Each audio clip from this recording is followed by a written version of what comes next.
Hello and welcome to HanaMade. In this short video, I want to show you how I propagate African violet.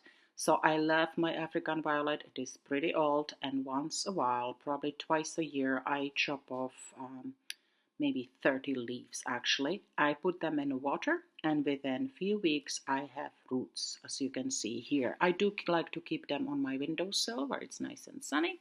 I do make sure that I refill the water and that the water is not going funky.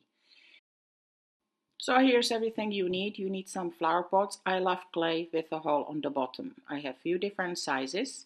And then you need some containers to put under. I use little rocks to put over the hole. And then I have mix of soil and pearl, water. You need water, of course. So the way I like to plant any plants really is to put something over the hole. A chip from old clay pot or wood chip or a rock works really well.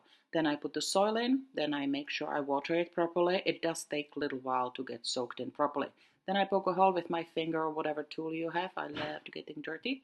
And then I plant the leaf in. Eventually this root, once it establishes and starts rooting, will grow small little leaves, and this old one will die out, and voila, you will have a new plant in a few months. African violets don't like drought, and they definitely like really good drainage. They grow fast, they love sun, and they are amazing houseplant.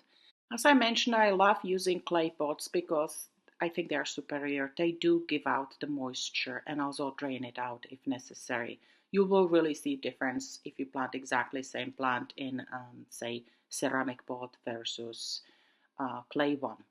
I do love to give these away as a gift, and by the way, you can also experiment a little and plant them in terrariums rather.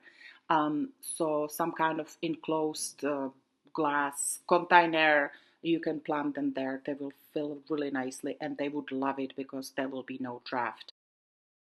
You can mix it with other tropical plants. Just make sure that they kind of like to grow in the same conditions. So I didn't have any more small pots, so I used this bigger one. Again, I filled it with a rock on the bottom, and then I added soil and perler. I pre-mixed it together. And then I made sure I watered it properly. So since the soil was brand new, I mean from store in a plastic bag, it was extremely dry, and it did take a little while to dry out.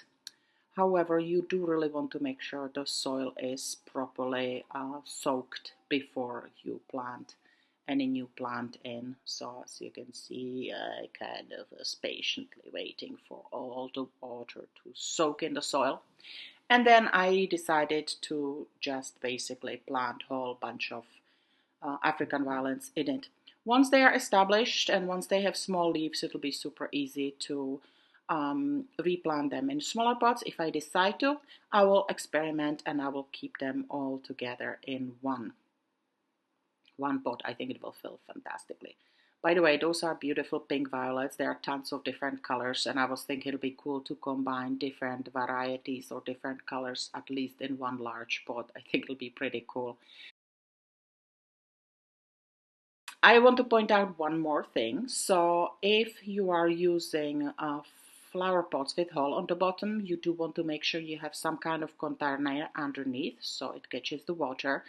I don't like using clay bottoms, to be honest with you, because if they are not glazed, the moisture will soak through. So I do like using glass or ceramic. Okay, thanks for watching HanaMade, and I hope you enjoyed it. And you can join me on Facebook or Instagram. Thanks for watching HanaMade.